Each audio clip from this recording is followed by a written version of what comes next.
샬롬 샬롬 샬롬 샬롬.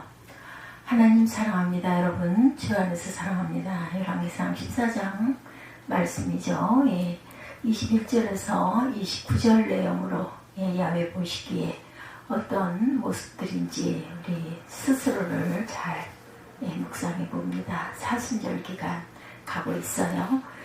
사순절 기간을 지금 벌써 둘째 주일이 지나갔죠. 지나갔고 오늘 화요일이고 12일째 되는 그런 날입니다. 솔로몬이 21절부터 보죠. 14장 21절. 솔로몬의 아들 르호보암은 유다 왕이 되었으니 르호보암이 왕위에 오를 때 나이가 41세라. 야훼께서 자기 이름을 두시려고 이스라엘 모든 지파 가운데서 택하신 성읍 예루살렘에서 17년 동안 다스리니라. 그의 어머니의 이름은 나아마요 암만 사람이더라. 유다가 야훼 보시기에 악을 행하되 그의 조상들이 행한 모든 일보다 뛰어나게 하여 그 범한 죄로 야훼를 노엽게 하였으니 이는 그들도 산 위에서 모든 푸른 나무 아래 산당과 우상과 아세라상을 세웠습니다. 그 땅에 또 남색하는 자가 있었고 야훼께서 이스라엘 자손 앞에서 쫓아내신 국민의 모든 가증한 일을 무리가 본받아 행하였더라.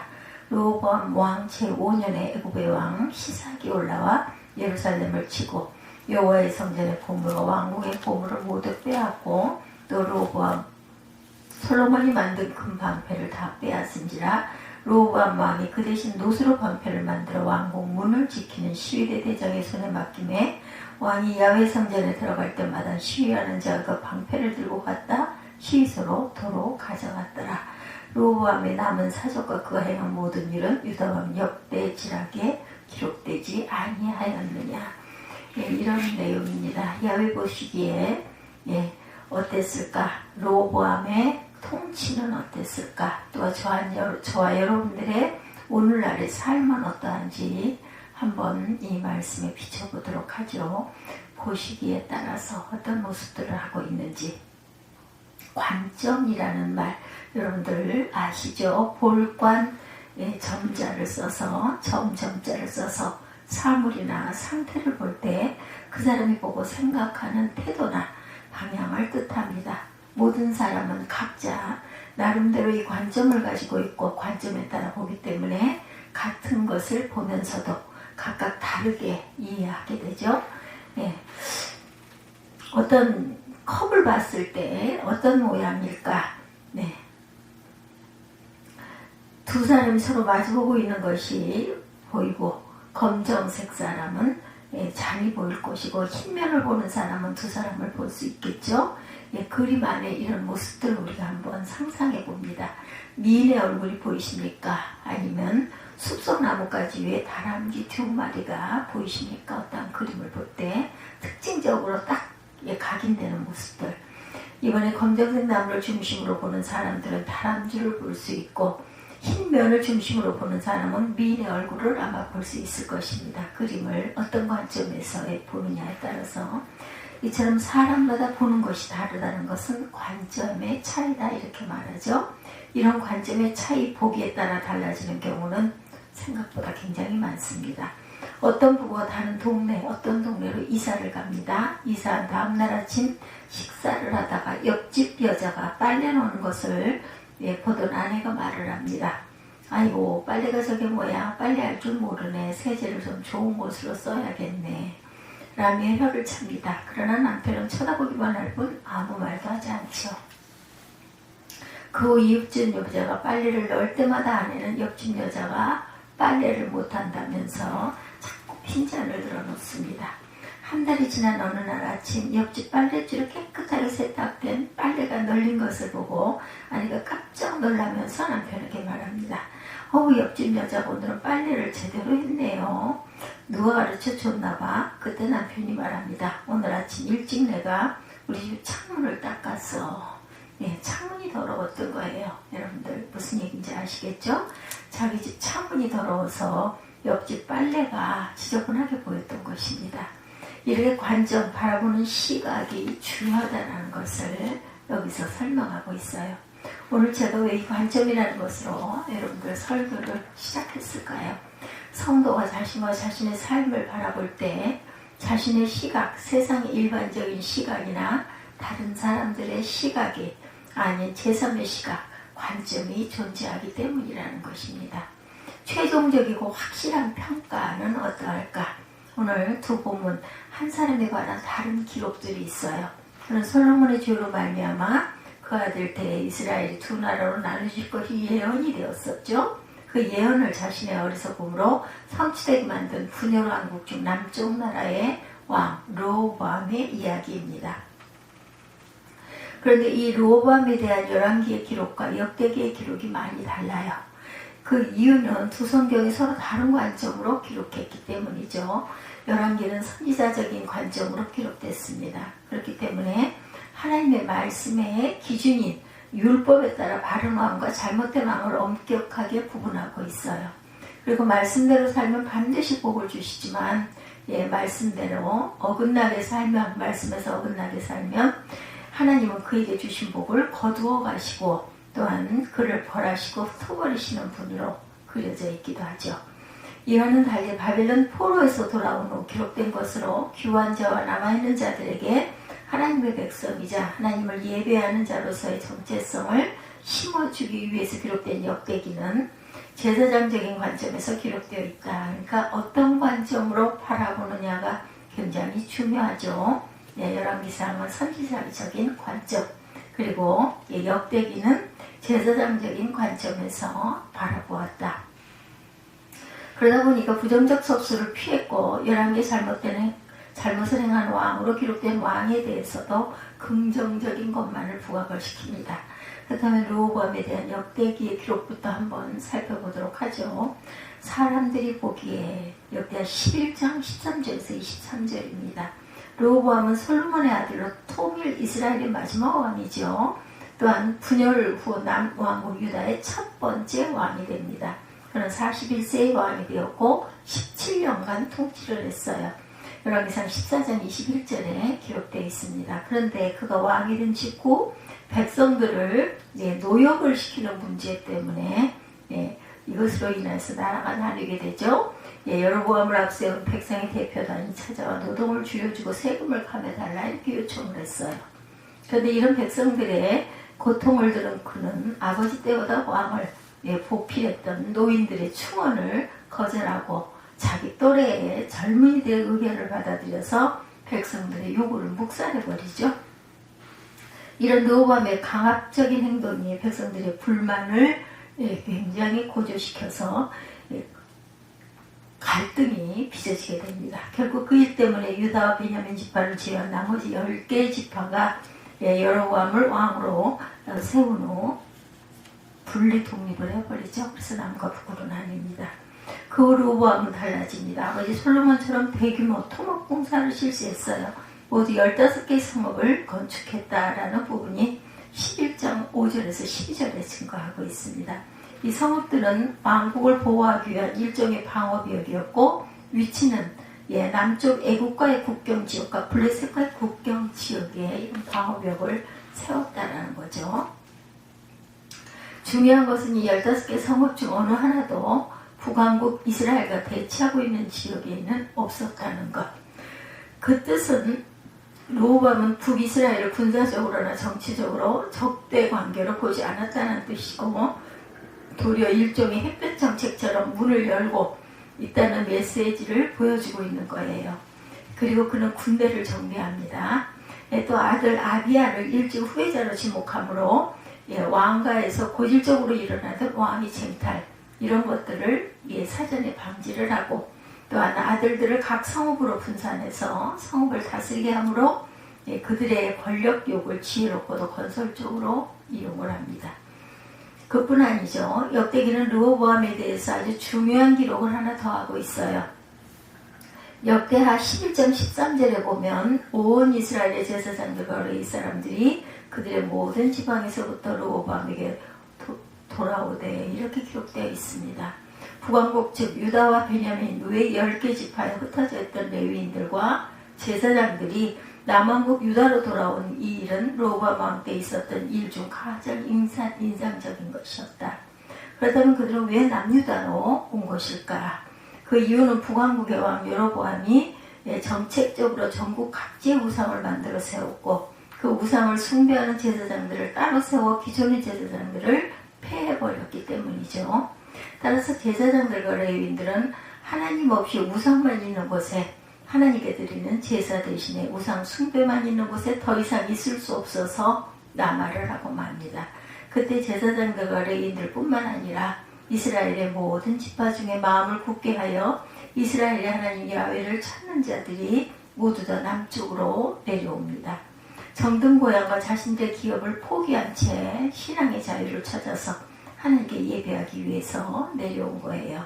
이상 몇 가지 일들은 르호보암이 정치적으로나 신앙적으로나 정통성을 가지고 통치를 제법 잘했다는 것을 보여줍니다. 또 초기 실수는 있었지만 그 후부터 집안을 잘 다스리고 나라를 안정을 시켰고 여호와 신앙이 잘 유지되게 만들고 국가 기반을 든든하게 만든 왕이라는 평가를 역대기에서는 하고 있어요. 그런데 르호보암에 대한 평가가 이것이 다라면 최종적인 것이라면 얼마나 좋았을까. 르호보암에 대한 역대기의 평가가 최종적인 것은 아닙니다. 물론 역대하 12장부터 그가 어떻게 변질되었는지를 기록하고 있기는 하지만 역대기의 관점은 초창기 르호보암은 꽤 괜찮은 왕이었다는 평가를 했다는 거죠. 그러나 또 다른 그 본문인 열왕기상 14장 르호보암에 대하여 전혀 다른 평가를 또한 하고 있습니다. 열왕기상에서는 르호보암에 대해서 열왕기서는 어떻게 평가를 하는지 비교를 해봅니다. 하나님 보시기에 오늘 본문이기도 하죠. 21절에서 24절 열왕기가 르호보암을 어떻게 평가했는가를 보기 전에 먼저 북왕국 이스라엘의 왕인 여로보암에 대한 평가를 한번 살펴보도록 하죠. 성경이 그 순서로 말씀하고 있기 때문입니다. 즉 오늘 본문 앞부분에 북왕국에 대한 기록이 나와 있어요. 11장 37절 이하에 보면 내가 너를 취하리니 너는 내 마음에 원하는 대로 다스려 이스라엘 위에 왕이 되되 내가 만일 내가 명령한 모든 일에 순종하고 내 일로 행하며 내 눈에 합당한 말을 하며 내 종 다윗이 행함같이 내 율례와 명령을 지키면 내가 너와 함께 있어 내가 다윗을 위하여 세운 것까지 너를 위하여 견고한 집을 세우고 이스라엘을 내게 주리라 이렇게 말씀하죠. 여로보암은 솔로몬의 죄에 대한 하나님의 징계의 수단에 하나님의 섭리 가운데 분열된 나라 그것도 남쪽 유다보다 훨씬 큰 나라인 북왕국 왕이 되었어요. 즉 하나님께 의해서 나라를 얻고 그 나라의 왕이 되죠. 따라서 그는 하나님께서 명령한 모든 일에 순종하고 그 길로 행하고 그 눈에 합당한 일을 하고 그 종 다윗이 행함같이 율례와 명령을 지켜 행하고 갔어야 합니다. 그러나 열왕기상 12장에 보면 여로보암은 왕이 된 직후에 이미 계획하고 금송아지를 만들고 무리에게 말하기를 다시는 예루살렘에 올라갈 것이 없다. 이스라엘아 이는 너희를 애굽 땅에서 인도하여 올린 너희 신들이다 하고 하나는 베델에 하나는 단에 금송아지를 만들어 세우죠. 열왕기상 12장 28구절에 증거합니다. 금송아지 우상을 만들고 그것을 너희들이 신들이라고 했고 온 나라가 산당을 차려서 거기에 예배를 하게 합니다. 이런 행동에 대해서 하나님은 14장 9절에 나를 내 등 뒤에 버렸도다 이렇게 말씀하세요. 즉 여로보암의 행위는 하나님께부터 눈을 돌렸을 뿐만 아니라 아예 등을 돌려버렸다라는 거예요. 아예 완전히 돌아섰다는 거죠. 여기서 등 뒤로 버렸다는 말은 쓰레기처럼 취급해버렸다. 하찮게 여겼다는 거죠. 하나님을 최대한으로 경멸하고 무시했음을 증거하고 있습니다. 에스겔 23장 35절에 증거합니다. 그런데 이러한 여로보암의 행동을 12절에 뭐라고 말해요? 이에 계획하고 즉 여로보암은 의도적으로 하나님을 배신했고 의도적으로 이스라엘의 우상 숭배 정책을 폈다는 말이죠. 이런 행동이 이 일의 죄가 되었어요. 하나님은 죄를 싫어하시죠. 그래서 여로보암과 북이스라엘에 진노하셔서 그들을 벌하실 것이다 이렇게 예고합니다. 이것이 오늘 본문 앞에 나오는 내용이에요. 이렇게 본문은 북왕국 이스라엘이 얼마나 악을 행했는지를 보여준 후에 우리의 시선을 남왕국 유다와 르호보암 왕에게 향하게 하죠. 즉 하나님 앞에서 악을 행하여 징벌을 받게 된 북왕국과 비교해 볼 때 남쪽 나라와 그 왕은 어떠했느냐는 것입니다. 열왕기상 14장 22절부터 보면 유다가 야훼 보시기에 악을 행하되 그의 조상들이 행한 모든 일보다 뛰어나게 하여 범한 죄로 야훼를 노엽게 하였으니 이는 그들도 산 위와 모든 푸른 나무 아래 산당과 우상과 아세라상을 세웠습니다. 그 땅에 또 남색하는 자가 있었고 야훼께서 이스라엘 자손 앞에서 쫓아내신 국민의 모든 가증한 일을 우리가 본받아 행하였더라. 이렇게 증거하고 있어요. 가나안 족속들은 높은 산 푸른 나무 아래 우상과 우상을 섬기는 처소를 만들었다라는 것이죠. 열왕기하 16장 4절, 17장 10절, 역대하 28장 4절에 증거되어 있습니다. 또한 에스겔 6장 13절, 예레미야 2장 20절에 증거하고 있습니다. 다윗의 손자 솔로몬의 아들 르호보암 역시 산 위에와 푸른 나무 아래 산당에 각종 우상을 세웠다 이렇게 말하고 있죠. 그 우상은 여신 아세라, 남신 바알 등이었고 또한 거기에 아세라 신을 섬기는 신전의 남창까지 두어서 유다를 더럽게 만들었다. 르호보암이 이렇게 된 데는 솔로몬의 탓도 있습니다. 솔로몬이 말씀을 어기고 이방 여인들을 수도 없이 처첩으로 취했고 거기다가 그 여인들이 가져온 이방 무상들까지 섬겼기 때문이다. 즉 르호보암은 아버지 솔로몬과 암몬 출신 어머니로부터 우상 숭배와 가증한 풍습을 그대로 물려받아 그것으로 온 유다를 더럽게 만들었다. 이런 르호보암과 유다에 대한 하나님의 평가는 어찌 되었을까? 24절에 하나님께 가증하게 되었다 이렇게 얘기하고 있죠. 24절에 하나님께 가증하게 되었다. 그 땅에 남색하는 자가 있었고 야훼께서 이스라엘 자손 앞에서 쫓아내신 국민의 모든 가증한 일을 우리가 본받아 행하였더라. 가증한 일을 본받아 행하였더라. 가증한 일을 본받아 행하였더라. 가증하다는 것은 지독하게 싫어하다. 또한 혐오스러워하다 이런 뜻을 갖고 있습니다.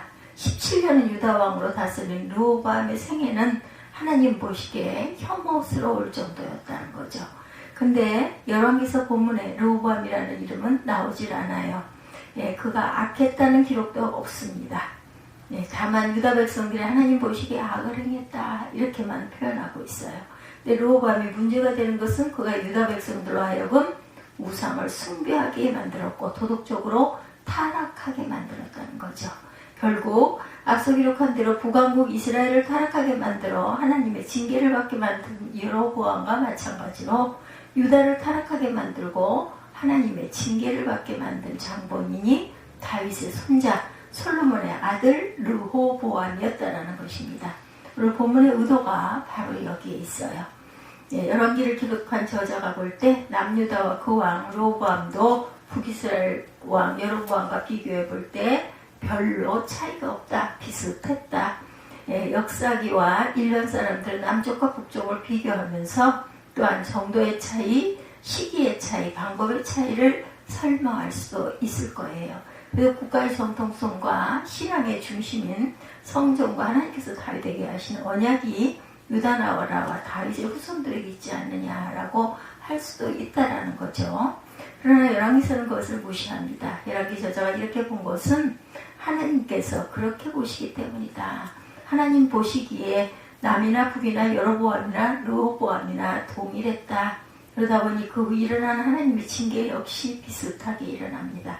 여로보암과 이스라엘이 그 죄로 인하여 징계를 받은 것처럼 르호보암과 남유다 역시 마찬가지로 본문 열왕기상 14장 25절 이하에 보면 르호보암이 왕이 된 지 5년째 되었을 때 애굽왕 시삭이 유다를 쳐들어오죠. 성전과 왕궁의 보물을 강탈해 갔다 이런 기록이 나옵니다.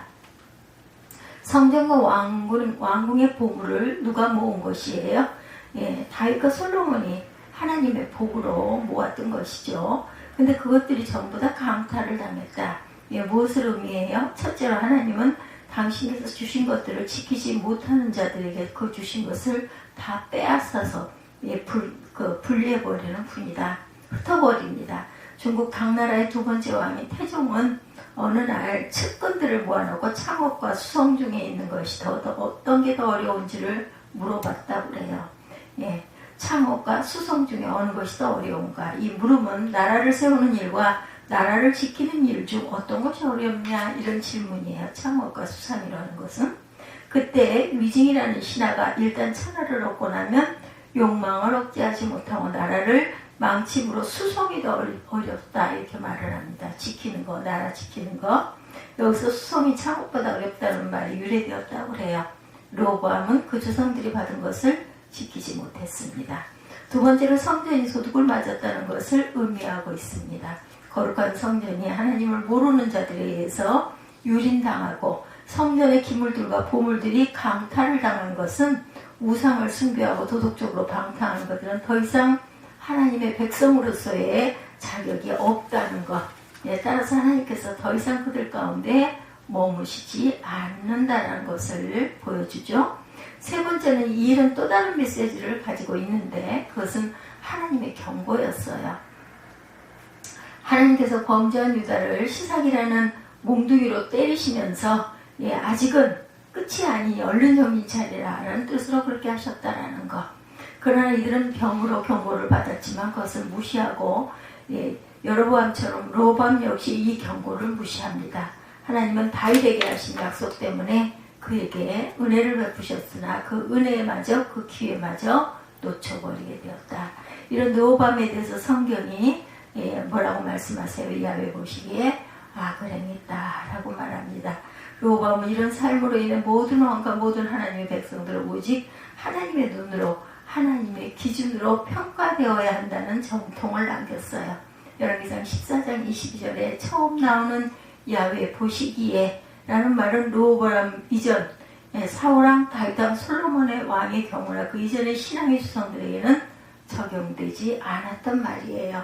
그러다가 르호보암 때문에 이 말은 모든 왕들을 평가하는 기준이 되었다. 야훼 보시기에 백성들의 눈으로 볼 때 그는 어떤 왕이었는가? 나라를 안정시키고 영토를 확장했다는 국가 경영의 측면으로 볼 때 어떤 평가를 받았는가? 가장으로서의 집안을 잘 다스리고 자녀들을 잘 길렀다는 면으로 볼 때 어떠한가? 이 모든 것보다 중요하고 최종적인 평가는 하나님 보시기에라는 것을 분명하게 알려준 사람이 르호보암이었다. 이후 이 야훼 보시기에라는 말씀은 열왕기상 43회 역대상하 19번이 나옵니다. 아사가 야훼 보시기에, 바하사가 야훼 보시기에, 오므리가 야훼 보시기에, 아합이 야훼 보시기에, 여호사밧이 야훼 보시기에. 왕들의 생애의 시작이나 마지막 평가는 예외 없이 이 말이 사용이 됩니다. 좋은 일, 훌륭한 업적을 남겼을 때 그 시작이 된 사람은 칭찬과 존경을 받아요. 그러나 잘못된 일이 시작이 된 경우는 두고 그 사람 이름을 들먹이면서 누구처럼, 르호보암처럼, 여로보암처럼 이런 말이 따라다니죠. 하나님 보실 때 그럼 과연 나는 어떨까요? 하나님 보시기에 저와 여러분은 어떨까요? 르호보암을 악하다고 보신 하나님께서 저와 여러분을 과연 어떻게 보시겠느냐? 잠언 21장 2절에 사람의 행위가 자기 보기에는 모두 정직하여도 야훼는 마음을 감찰하시느니라 이렇게 말합니다. 이 말씀을 보면 우리 삶에 대한 평가가 최소한 세 가지가 된다는 거죠. 하나는 자신이 자신을 평가하는 것, 그 다음은 다른 사람들이 평가하는 것입니다. 일단 일을 벌려놓고 남들 눈치를 보거나 여론을 보아가며 이리저리 수정하는 사람들이 있지 않은가. 또 적어도 가족이나 지인들은 자신을 알아줄 것이라고 말하고 정치, 장차 역사가들이 나를 비평할 것이라고 말하는 사람들도 있어요. 그러나 성도는 오직 야훼의 눈으로 자신을 바라보아야 합니다. 우리 삶에 대한 우리 자신의 평가나 다른 사람들의 평가는 의미가 없기 때문이다. 하나님 보시기에 좋은 평가를 받으려면 어떻게 살아야 할까요? 과연 본문의 야훼 보시기에라는 말이 르호보암의 부정적 사례로부터 시작된 것으로 보이지만 열왕기상 14장 8절에 보면 야훼 보시기라는 말은 비슷한 표현들이 나오는데 내 종 다윗이 내 명령을 지켜 전심으로 나를 따르며 나보기에 정직한 일만 행하였음과 같이, 그것은 선지자 아히야가 여로보암의 부인에게 한 말이에요. 하나님은 당신의 나라를 맡기신 여로보암에게 다윗처럼 신앙하고 다윗처럼 살아가고 다윗처럼 통치하기를 원하셨다. 비록 다윗에게 큰 허물이 있었지만 그 이후에 온 마음을 다해 하나님을 사랑했고 또한 전심으로 야훼 명령을 지켰기 때문이다. 이런 다윗을 사도행전 13장 22절에 내가 이새의 아들 다윗을 만나니 내 마음에 맞는 사람이다 라고 표현하고 있어요. 내 마음에 합한 사람이라. 원어로 보면 하나님은 다윗을 내 사람이라고 말씀하신 것으로 되어 있습니다. 다윗은 하나님께서 내 사람, 나에게 속한 사람, 내 편인 사람이라고 표현하는 사람이었다. 얼마나 황송해요. 그죠? 얼마나 감사한 표현입니까? 하나님의 마음에 맞는다는 것, 하나님의 마음과 일치한다는 것, 하나님과 생각이 똑같고 하나님과 한 일이 똑같다는 뜻이에요. 다윗은 모든 면에서 하나님의 똑같아지려고 노력한 사람이다. 하나님과 같아지려면 하나님과 친하게 지내야 되겠죠. 우리가 어떤 친구를 닮아가려면 그 친구와 함께 있는 시간이 많아야 돼요. 그래서 다윗은 하나님과 가까워지는 것, 하나님께 친밀해하는 것을 아주 좋아했습니다. 그가 성전과 예배를 그렇게 간절히 소망했던 이유가 그것이었겠죠. 그리고 다윗은 늘 찬양을 많이 했어요. 그의 모든 문학적 재능과 시적인 감수성은 오직 하나님을 찬양하는 데만 모든 노력이 집중이 됩니다. 사랑하면 노래하게 되어 있죠. 그죠? 그리고 그는 하나님의 무엇을 생각하는지 어떻게 느끼시는지를 알고 그것을 맞추려고 늘 노력했던 사람. 그렇기 때문에 내 뜻이나 다른 사람의 뜻보다 하나님의 뜻이 항상 우선적이었습니다. 이렇게 사는 다윗이 하나님 보시기에 당연히 좋았겠죠.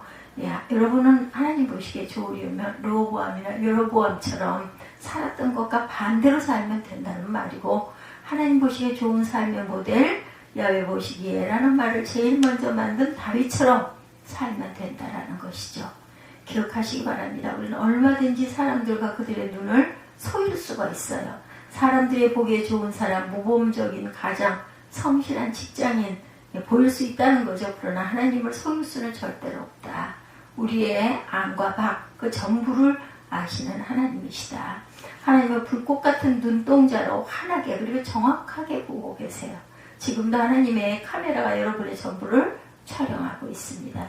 스쳐가는 생각 하나까지 놓치지 않고 녹취가 되고 있다는 것, 언제 어디서든지 나의 모든 것이 촬영되고 들려지고 또한 기록되고 있다는 것을 아는 사람처럼, 또한 하나님과 사람 앞에서 부끄러울 것이 없는 삶, 보이는 것이나 보이지 않는 것이 동일한 삶, 다른 사람들에게 드러나는 그대로 홀로 있을 때도 똑같은 모습으로 살아가는 저와 여러분이 되시기 바랍니다. 다윗처럼 하나님과 더욱 친밀해지기를 힘쓰시기 바랍니다. 하나님과 가까운 사람은 거룩하고 순결하며 푸른 하늘처럼 맑습니다. 다윗처럼 하나님과 마음이 같고 바라보는 시각이 같고 뜻이 같고 또한 가는 길이 같은 사람이 되시기 바랍니다. 힘써 야훼를 알아가는 저와 여러분이 되시기 바랍니다.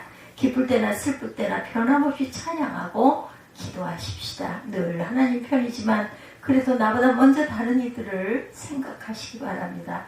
다른 사람의 형편과 특히 그들의 내면을 바라보십시다.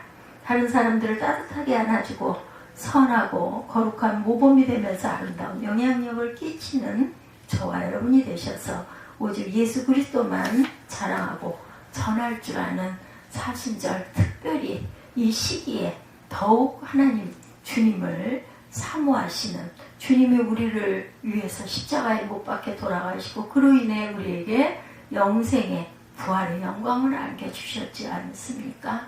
기도하는 귀한 기간들이 되시기를 주님의 이름으로